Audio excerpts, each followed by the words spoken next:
My desk. I remember when this was my desk in the Progress newsroom on February 14th, 2014. And with the picture, it says, aspiring junior journalist Rodney H. Bowers, with a pencil always available on his ear. In from the cold weather reporter's beat to check on my next assignment.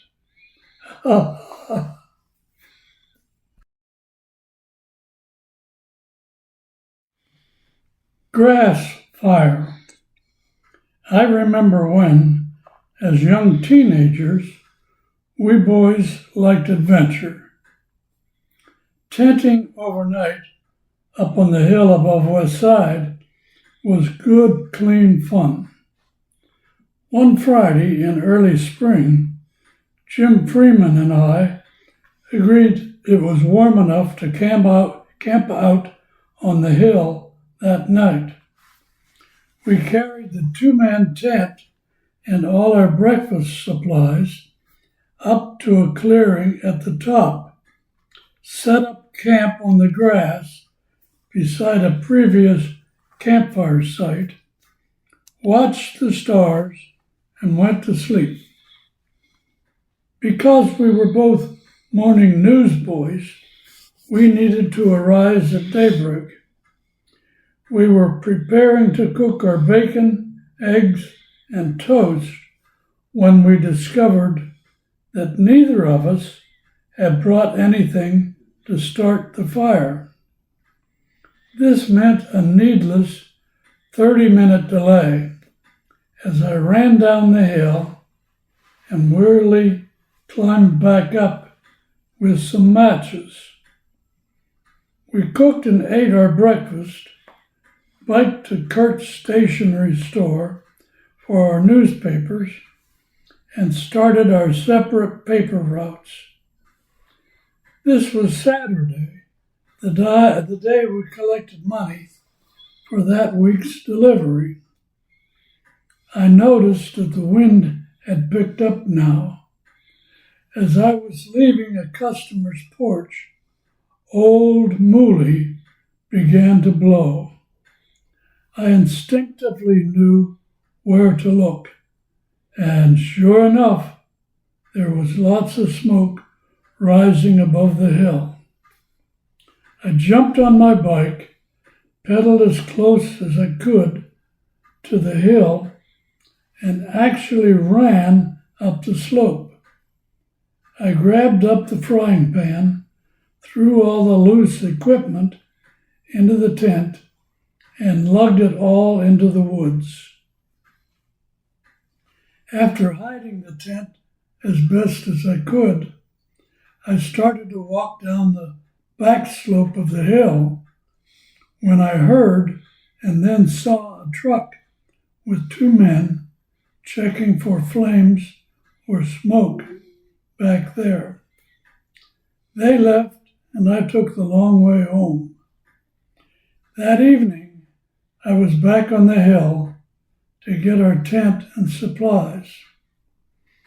The grass in the clearing was all blackened except for the outline of a tent in unburned grass. I'm glad the fire hadn't burned into the woods. Without the delay for matches, we would have had more time to assure that the campfire was completely extinguished. There was no physical damage from the fire, but I still feel sorry for causing the firefighters to have to carry their fire rigs and backpack water can extinguishers up that steep hill. Perhaps that helped me to decide to become a volunteer fireperson and help other people. Do you remember when?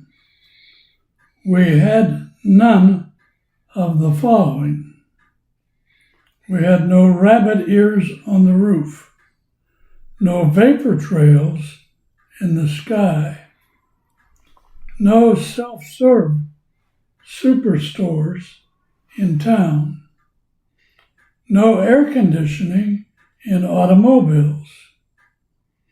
Do you remember when we had no diesel locomotives on the rails? No blacks in the baseball World Series. No color television sets in homes. No jet engines in airplanes. Do you remember when we had no automatic transmissions in cars? No drive-up windows at banks. No washers or dryers in our laundry room. No cruise ships on the ocean. No basketball courts in the prisons. Do you remember when we had no food stamps in the mail or no interstate highways in America? No shopping malls in the suburbs. No digital movie projectors in theaters. No parking garages in cities and towns. No sales tax collected in Pennsylvania. We had no fish in our Susquehanna River. Do you remember when we had no free breakfast in motels and no presidential fireside chats? No private shipping companies like FedEx or UPS. We had no miniskirts on the girls. Do you remember when we had no Jefferson nickels in your pocket and no computers anywhere? No satellites in space, no atomic bombs in the world, and no gay marriages ever in history. We had no drugs for sale on the corner, no social security laws in the books, and no Sunday movies anywhere. We had no payroll deductions from your earnings and no bikini swimsuits on the beach. Do you remember when we had no open pit mines in our area? No snowmobiles on trails in the woods. We had no community colleges in Clearfield County, or no cafeterias in the schools. Do you remember when we had no cell phone towers in sight? No men walking on the moon. No refrigerators in the kitchen. No neon signs at stores. No decaf coffee for your cup. Do you remember when we had no turn signals on automobiles and no snowboards on the slopes? We had no chainsaws in the woods, no memorial walls in Washington, D.C., no ballpoint pens at school, no pizza from the store, and no FM radio on the air.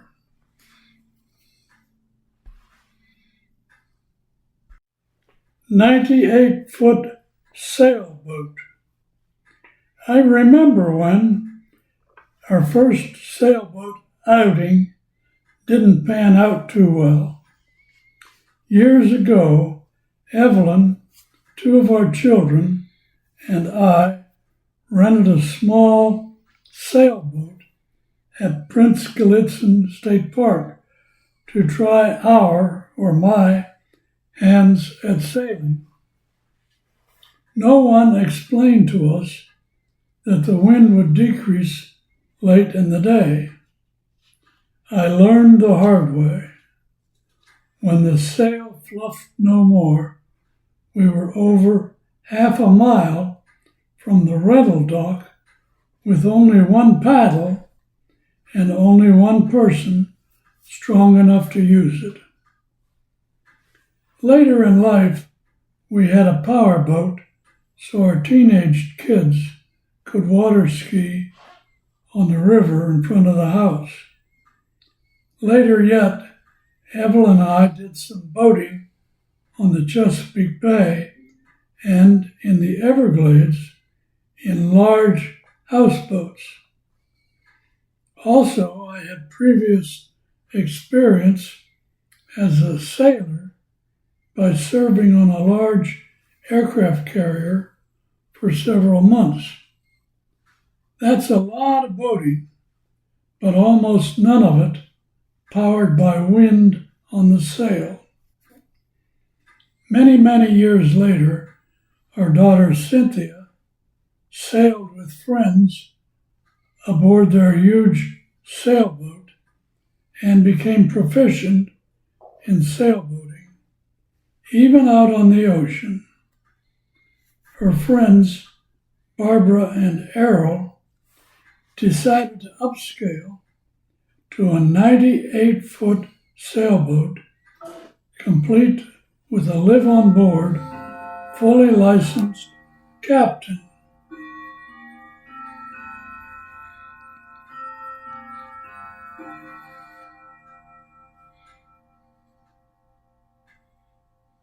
Her friends, Barbara and Errol, decided to upscale to a 98-foot sailboat, complete with a live-on-board, fully licensed captain. They kept the boat during summer in the Chesapeake, and then in Florida and the Bahamas during the winter months. Cynthia was called on many times to help with the sailing chores. Not too many years back, the sailboat was scheduled to sail from the upper Chesapeake Bay out onto the Atlantic Ocean, then south to Freeport on Grand Bahama Island, a trip of about 4 days under sail. Cynthia was asked to recruit a crew of 5 to assist the captain. In addition to herself and the captain's nephew, she selected a married couple, all of whom had years of experience on sailboats. When she asked me to sign on, I jumped at the chance. When the departure date arrived, the trip was delayed by forecasts for stormy weather off the Carolina shores. When the weather cleared, the married couple couldn't go with us, so the captain decided to set sail with a crew of 4. In a pre-sail meeting, he assigned each of us a 4-hour watch and duty at the helm. We undocked about 5:30 p.m. with the captain at the wheel.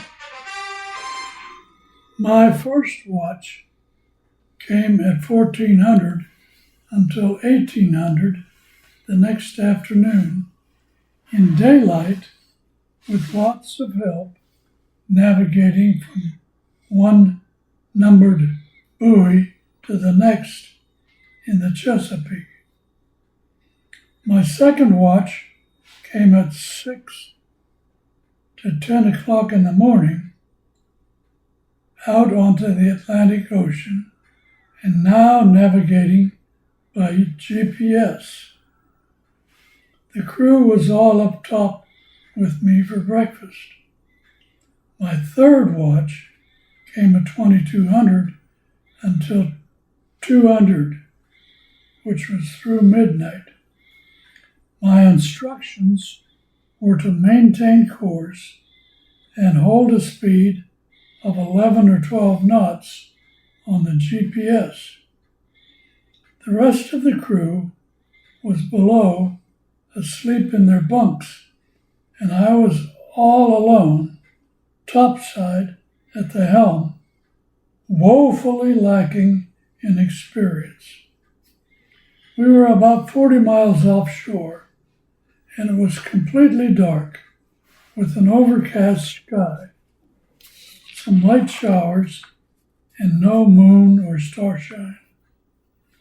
I could see lights from a couple of ships way off on the horizon. I couldn't perceive where the sky met the sea. Holding course close to the wind caused the sail to be tilted way over. The ocean waves were also rocking the vessel, making the sail come even closer to touching the water. I asked myself aloud, "Rodney, why did you ever agree to do this?" It was a scary watch, but it turned out all right. How about it? Can you use an experienced sailboat crew member? Rhone Motor Company, spelled R-H-O-N-E. I remember when Rhone Motors Company was located on Market Street at the east end of the Market Street Bridge. My memory tells me that they owned the dealership for the Packard motor car, which was a larger, more powerful, and relatively expensive automobile with a distinctive front grille. An unusual feature of the building was the wooden car ramp built on the side of the building towards the river. Its purpose was to store cars on the second floor. It was about 16 feet wide, and its planks rumbled when cars were driven up or down the ramp. Another uncommon feature of the dealership was the pair of gas pumps, which were installed at the curb line in front of the building on Market Street. Cars needing gasoline stopped and parked right on the street to have their tank filled up with gasoline. You can't do that today. Rhine's Tobacco Store, spelled R-H-I-N-E. I remember when the building on North 2nd Street, adjacent to the Daimling Hotel, was occupied by Rhine's Tobacco Store. Henry Rhine sold magazines, newspapers, and of course tobacco products such as cigars, cigarettes, snuff, and smoking pipes with pipe tobacco. The store was a gathering place in early mornings by smokers interested in hearing the latest local overnight news from their friends. Loafers were discouraged from staying long because there was only one chair in the store. Women almost never entered the store, even those who were tobacco users.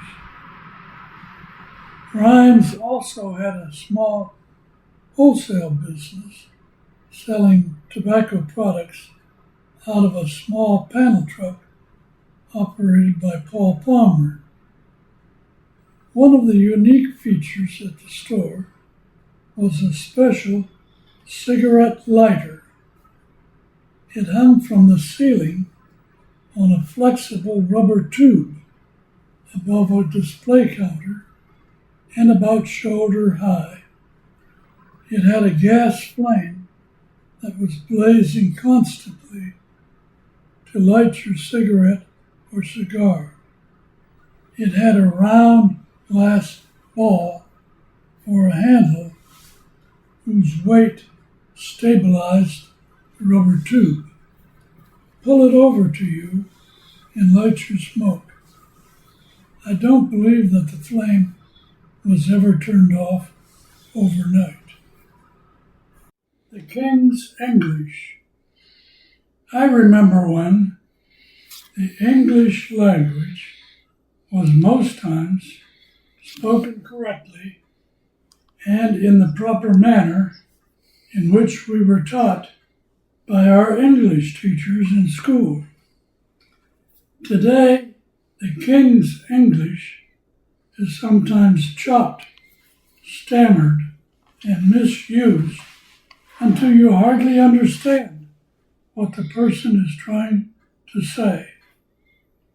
Here are two examples of what may have been said during interviews with a member of the winning team after a football game.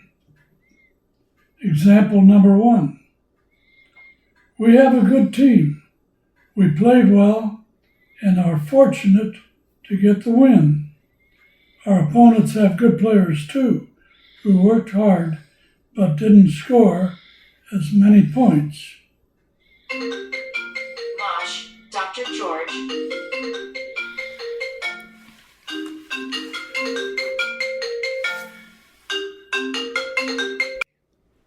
Example number 2. We kicked their butts. I mean, we're the best team in the league. I mean, they dropped a lot of passes and, fumbles. I mean, they can't, play too good.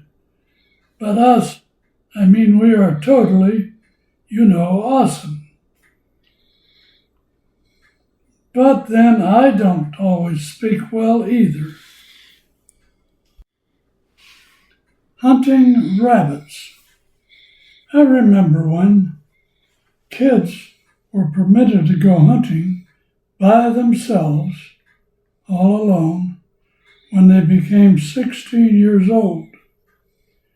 When I reached that age, I bought a license to try my luck at hunting rabbits. Though my dad did a little hunting, I never went with him and so had no hunting experiences at all.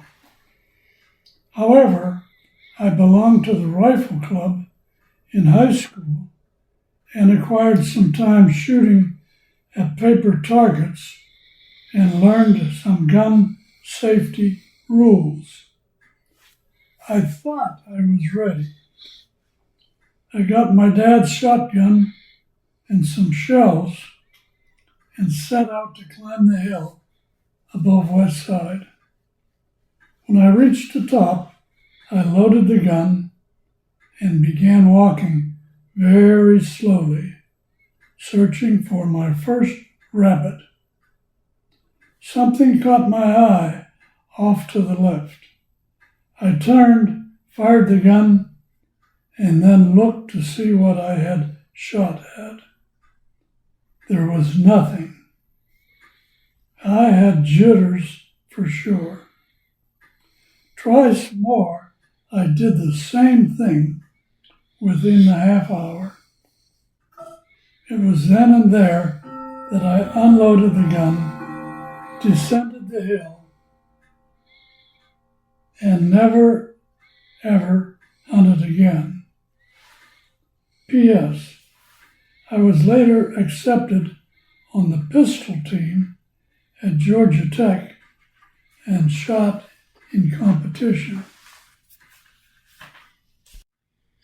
Chris Pappas. I remember when our daughter Eileen was attending college in Boston at Northeastern University to study physical therapy. She's retired now after helping thousands of patients.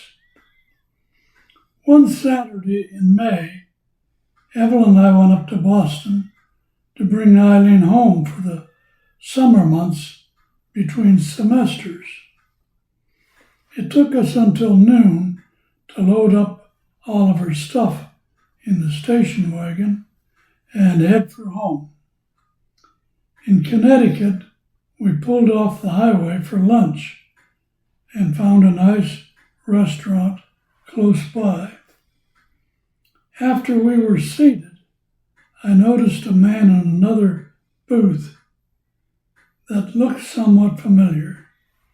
He resembled a college kid I knew from Georgia Tech Navy Band, where he sat beside me and played the sousaphone as I did.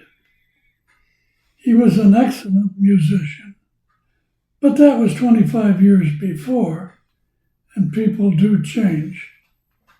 I kept looking at him, but decided, no, that's impossible. That can't be him. We finished our lunch before they did and walked outside, but I couldn't get in the car without knowing for sure. I walked back into the restaurant and asked him, "Are you Chris Pappas?" He jumped to his feet and answered, "Yes, I'm Chris Pappas. And who are you?" Well, we had a short but gratifying reunion then and there. What a coincidence.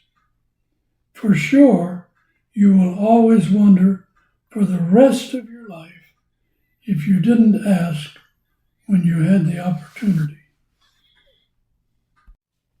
Monsignor John Mignot. I remember when a priest was a close friend of mine. Father John Mignot and I were both Christians. He was Catholic and I am a Methodist. However, religion was not the bond between us.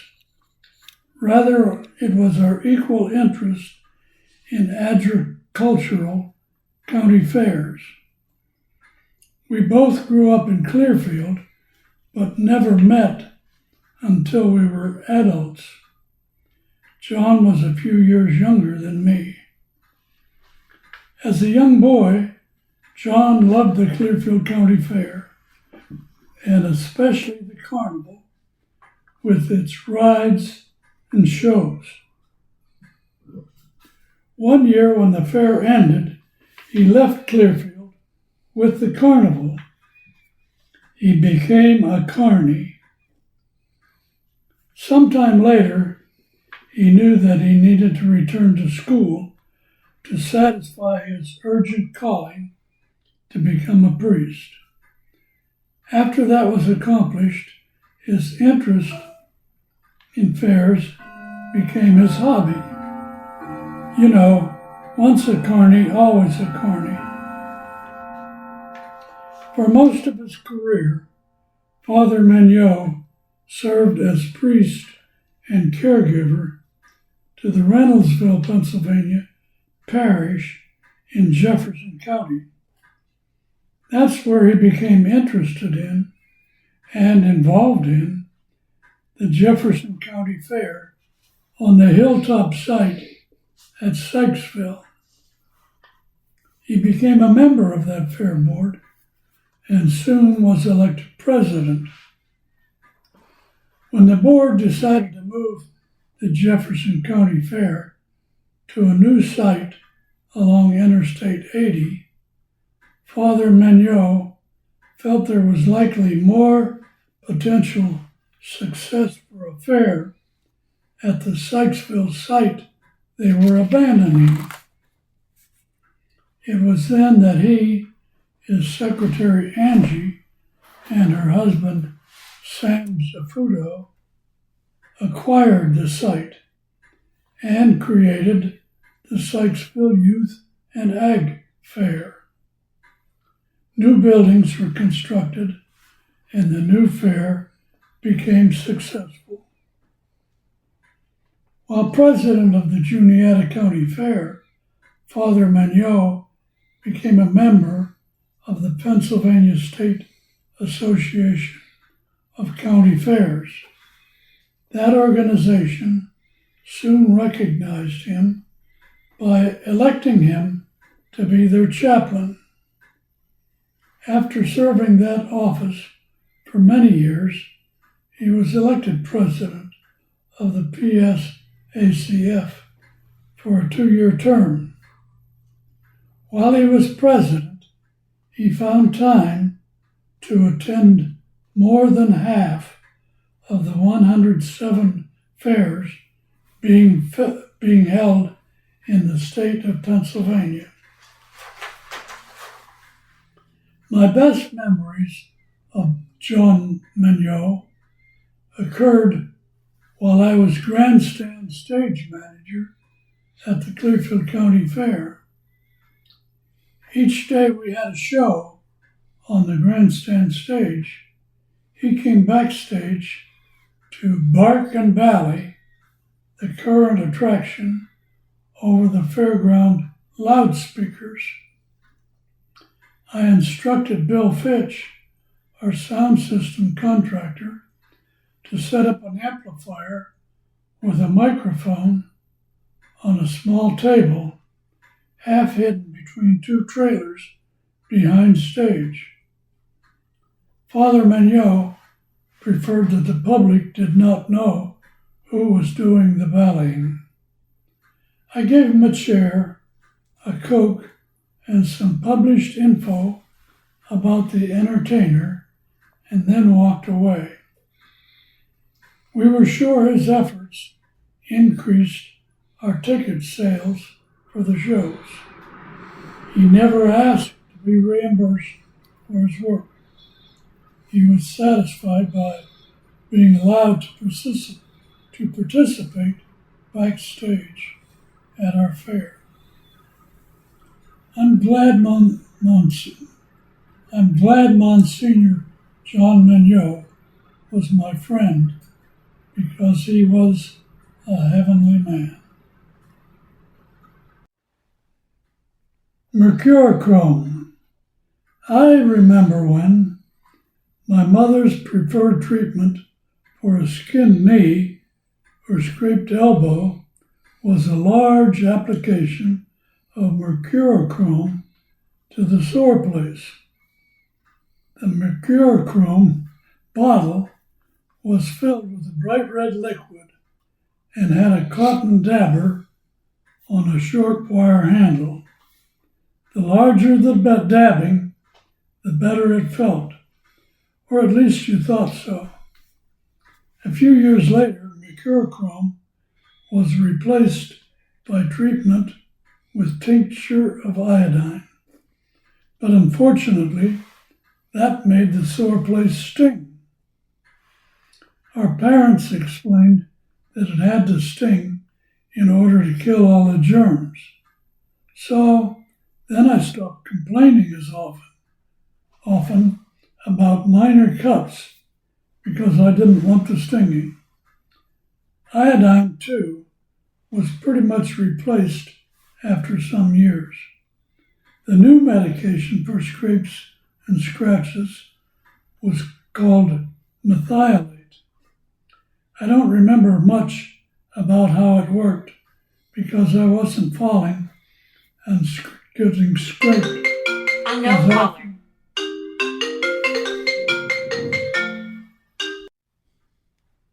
I don't remember much about how it worked because I wasn't falling and getting scraped as often as I grew older.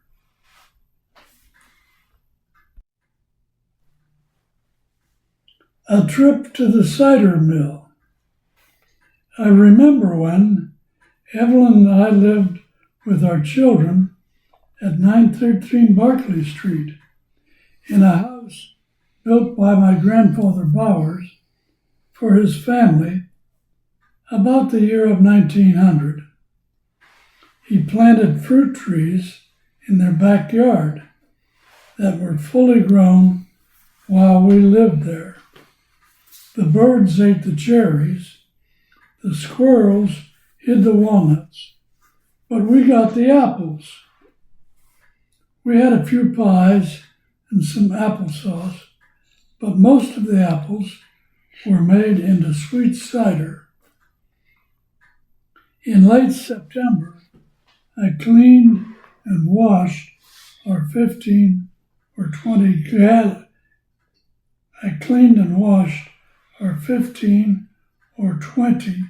glass gallon jugs.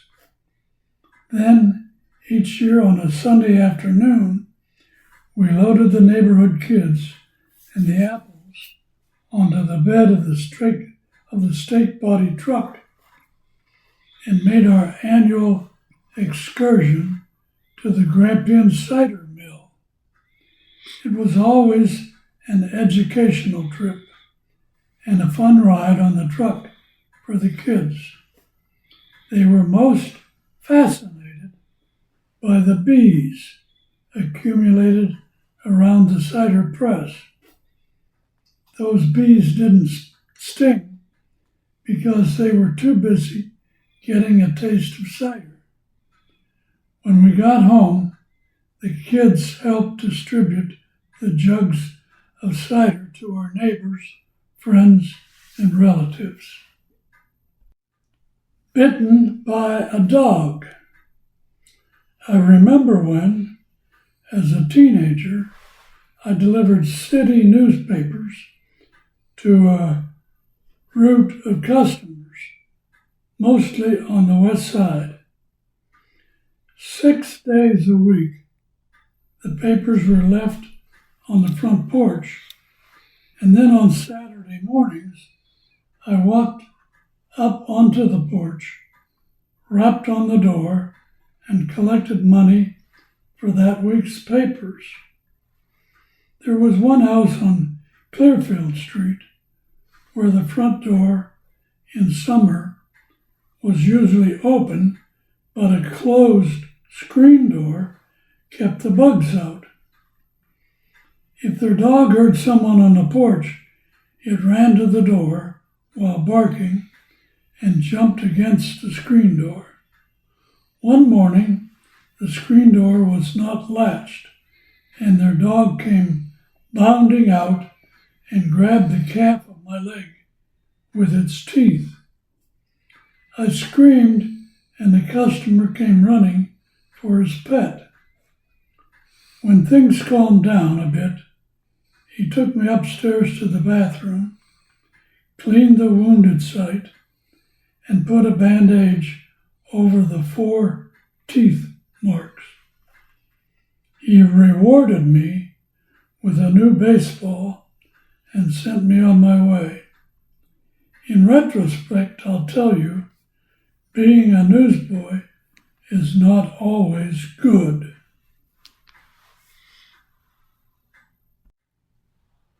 A halo rainbow.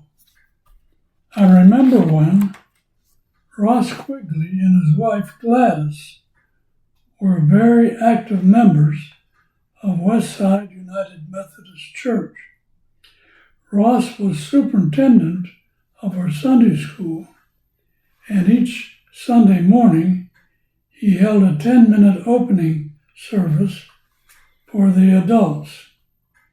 He always placed a vase of flowers on the podium, even during winter months. I suspect those summertime arrangements came from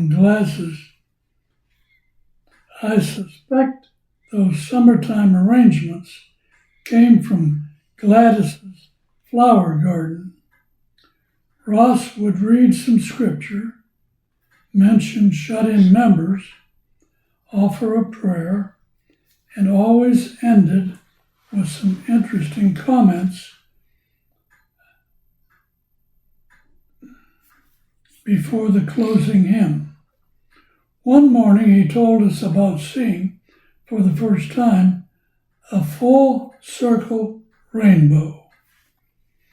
Ross worked as an engineer for Clearfield Machine Company, and his job sometimes required him to fly to other countries to help install or repair machinery manufactured by his employer here in Clearfield. Just before he closed his opening service that morning, with tears coming from his eyes, he told us that on a recent flight, he looked out the window and saw one of God's miracles, a multicolored halo, a full circle rainbow with white clouds behind. He was overwhelmed. We never clapped in Sunday school before, but we certainly did that morning. Swearing in shorthand. I remember when our high school graduation was over during World War II, and most of the boys in our class would soon be in the military service.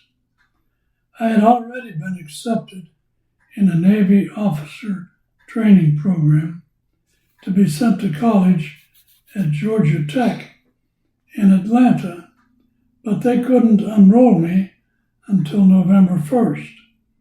So I needed to find a job for 4 or 5 months. I had graduated in the secretarial course and felt proficient in typing and bookkeeping, but lacked ability in shorthand. W. Albert Ramey, an attorney whose office was over Singer Sewing Store, called me in for an interview and hired me on the spot without interviewing any of the 20-some girls who graduated from the same course. In September, Mr. Ramey was appointed as master in a divorce case. In those days, this permitted him to act as judge and hear both wife and husband plead their cases in his office. My job was to take their statements in shorthand and later type up the testimony. I was doing okay until the wife began listing all the names her husband had called her. Wow, I had never written swear words in shorthand before. I became flustered and we had to stop until I caught up. That written testimony was maybe not word for word, but the divorce was granted.